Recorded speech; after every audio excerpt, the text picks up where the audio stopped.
Subscribe कीजिए तेजस education point channel को और बेल आइकन दबाना ना भूलें ताकि मेरी लेटेस्ट एजुकेशनल वीडियोस पहुंच सके आप तक सबसे पहले। Hello dear friends and students, आज जो हम टॉपिक डिस्कस करने वाले हैं वो है फंडामेंटल राइट, जिसे हम हिंदी में मौलिक अधिकारों के नाम से भी जानते हैं। तो चलिए पहले देखते हैं कि हम इस पूरे लेक्चर में किन किन टॉपिक्स को डिस्कस करने वाले हैं। हमारा जो सबसे पहला टॉपिक रहेगा वो रहेगा ओरिजिन ऑफ फंडामेंटल राइट्स, यानी कि मूल अधिकारों की उत्पत्ति। सेकंड पॉइंट के रूप में हम डिस्कस करेंगे demands of fundamental rights in India, यानी कि भारत में मौलिक अधिकारों की मांग। तीसरे पॉइंट के रूप में हम डिस्कस करेंगे भारतीय संविधान में दिए गए 6 मूलभूत अधिकारों, यानी कि 6 फंडामेंटल प्रिंसिपल्स।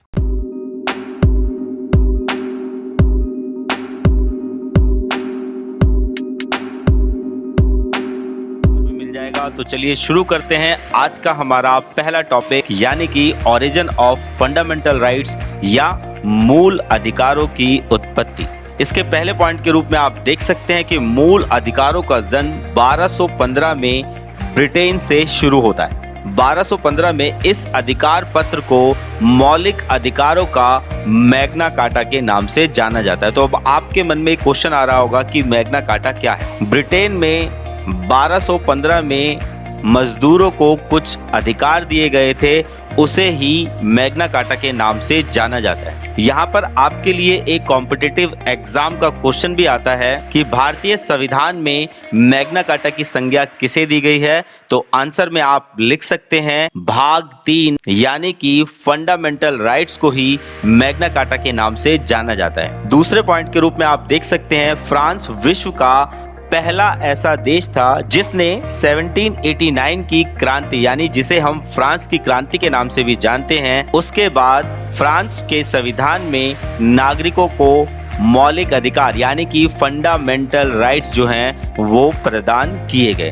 तो चलिए चलते हैं हमारे अगले पॉइंट की तरफ। 1791 में अमेरिकी संविधान में किए गए प्रथम 10 संशोधन के तहत नागरिकों को संविधान के माध्यम से व्यवस्थित रूप से, यानी कि सिस्टमैटिक पैटर्न से मूल अधिकार प्रदान किए गए। इन्हीं 10 संशोधनों को सामूहिक रूप से बिल ऑफ राइट्स के नाम से जाना जाता है। तो यहाँ पर भी आपके लिए एक कॉम्पिटिटिव क्वेश्चन बनता है कि बिल ऑफ राइट्स क्या है।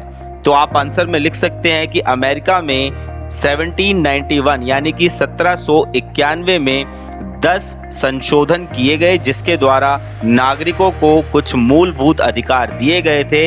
इसी पीस ऑफ पेपर को बिल ऑफ राइट्स के नाम से जाना जाता है। तो चलिए चलते हैं हमारे नेक्स्ट पॉइंट की तरफ। यूएनओ की सामाजिक एवं आर्थिक परिषद ने 1946 यानी कि 1946 में एलोनोर केजवेल्ट की अध्यक्षता में मानवाधिकार आयोग का गठन किया, जिसने अपनी रिपोर्ट यूएनओ को जून 1948 में सौंपी। इसी रिपोर्ट के आधार पर 10 दिसंबर 1948 को यूएनओ में मानवाधिकारों को मान्यता दी गई। इसी कारण प्रतिवर्ष 10 दिसंबर को मानवाधिकार दिवस मनाया जाता है। तो यहाँ पर भी आपके कॉम्पिटिटिव एग्जाम के लिए 2 क्वेश्चन प्रिपेयर हो जाते हैं, जिसमें से पहला क्वेश्चन है कि मानवाधिकार दिवस प्रतिवर्ष किस दिन मनाया जाता है। तो आप आंसर में लिख सकते हैं कि 10 दिसंबर को प्रतिवर्ष मानवाधिकार दिवस के रूप में मनाया जाता है। वहीं दूसरा क्वेश्चन ये बनता है कि अमेरिका ने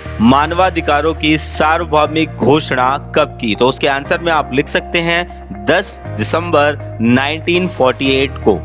तो चलिए चलते हैं हमारे नेक्स्ट टॉपिक की तरफ, भारत में मौलिक अधिकारों की मांग, यानी कि demands of fundamental rights in India.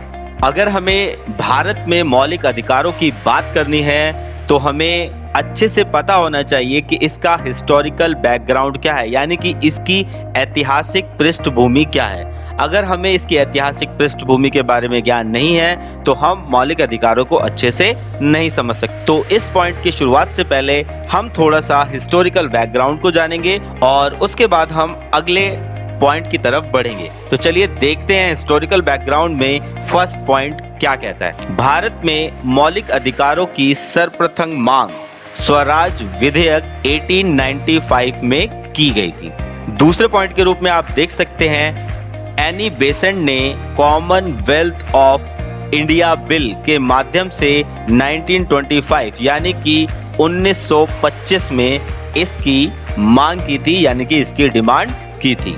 अगले पॉइंट के रूप में हम देख सकते हैं सर तेज बहादुर स्प्रो द्वारा 1945 यानी कि 1945 में पेश की गई रिपोर्ट में मूल अधिकारों को शामिल करने की बात कही गई। तो ये था हमारा एक हिस्टोरिकल बैकग्राउंड। चलिए चलते हैं हमारे नेक्स्ट पॉइंट की तरफ कि भारत में फंडामेंटल राइट्स हैं वो कहां से लिए गए हैं। मूल अधिकारों का जो पूरा कॉन्सेप्ट है वो यूएसए के संविधान से भारतीय संविधान में लिया गया है। तो चलिए चलते हैं हमारे अगले पॉइंट की तरफ। यह देश की मूल विधि अर्थात संविधान द्वारा नागरिकों को प्रदान किए जाते हैं और इसमें राज्य द्वारा हस्तक्षेप नहीं किया जा सकता।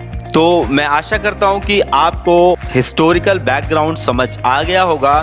तो अब चलते हैं हम भारत की तरफ कि भारत में मौलिक अधिकारों की मांग कैसे उठी। इसमें पहले पॉइंट के रूप में आप देख सकते हैं भारतीय संविधान के भाग 3 के अनुच्छेद 12 से 35 तक नागरिकों को 7 मूल अधिकार प्रदान किए गए थे। यानी कि जो हमारा मूल संविधान था, जो हमारा ओरिजिनल कॉन्स्टिट्यूशन था, उसके अंदर सिटीजन्स के लिए 7 फंडामेंटल राइट्स की व्यवस्था की गई थी। लेकिन 44 अमेंडमेंट यानी कि 44वें संविधान संशोधन 1978 के तहत अनुच्छेद 31 में वर्णित संपत्ति के अधिकार को मूल अधिकारों की श्रेणी से हटाकर अनुच्छेद 300A के तहत एक कानूनी अधिकार बना दिया गया। तो वर्तमान में भारतीय संविधान में 6 मौलिक अधिकार विद्यमान हैं। तो यहाँ पर आपको समझना जरूरी है कि मौलिक अधिकार और कानूनी अधिकार में क्या अंतर होता है। तो मौलिक अधिकार वह अधिकार होते हैं जिसके ना मिलने पर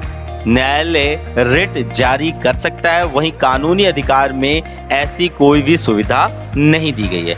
अब जैसा कि आप अपने डिस्प्ले पर देख पा रहे हैं, यहाँ से भी 2-3 क्वेश्चंस जो हैं वो आपके कॉम्पिटिटिव एग्जाम के लिए आते हैं। फॉर एग्जाम्पल, भारतीय संविधान के किस भाग में मौलिक अधिकारों का वर्णन किया गया है? तो यहाँ पर आप आंसर में लिख सकते हैं भाग 3 में।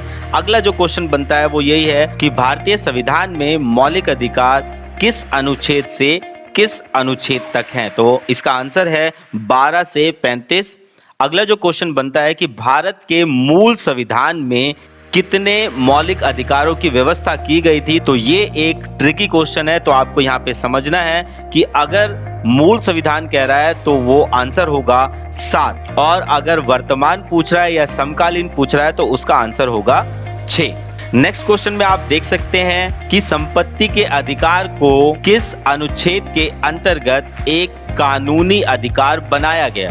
तो इसका आंसर है 44वां संविधान संशोधन यानी कि 44 कॉन्स्टिट्यूशन अमेंडमेंट इन 1978। तो चलिए चलते हैं हमारे अगले टॉपिक की तरफ, जो कि हमारे इस लेक्चर का सेंटर पॉइंट भी है, यानी कि भारत में 6 मौलिक अधिकार। जैसा कि आप अपने डिस्प्ले पर देख पा रहे हैं, हमारे फंडामेंटल राइट्स का जो सबसे पहला पार्ट है वो है right to equality, article 14 to 18 यानी कि समता या समानता का अधिकार अनुच्छेद 14 से 18 तक। दूसरे पॉइंट के रूप में आप देख सकते हैं right to freedom, article 19 to 22 यानी कि स्वतंत्रता का अधिकार अनुच्छेद 19 से 22। तीसरे पॉइंट के रूप में आप देख सकते हैं राइट अगेंस्ट एक्सप्लॉयटेशन यानी कि शोषण के विरुद्ध अधिकार, आर्टिकल 23 एंड 24। हमारा नेक्स्ट फंडामेंटल राइट्स है यानी कि number 4 right to freedom of religion, article 25 to 28 यानी कि धार्मिक स्वतंत्रता का अधिकार अनुच्छेद 25 से 28। हमारा नेक्स्ट फंडामेंटल राइट है यानी कि number 5 cultural and educational right, article 29 and 30 यानी कि संस्कृति एवं शिक्षा का अधिकार अनुच्छेद 29 एवं 30। हमारा last fundamental rights number 6 right to constitutional remedies, article 32 यानी कि संवैधानिक उपचारों का अधिकार, अनुच्छेद 32। तो आज की क्लास के लिए बस इतना ही। हमारी नेक्स्ट क्लास में हम इन्हीं 6 फंडामेंटल राइट्स को विद एक्सप्लेनेशन पढ़ेंगे and we discuss each and every fundamental rights with article. तब तक के लिए जय भीम, जय भारत।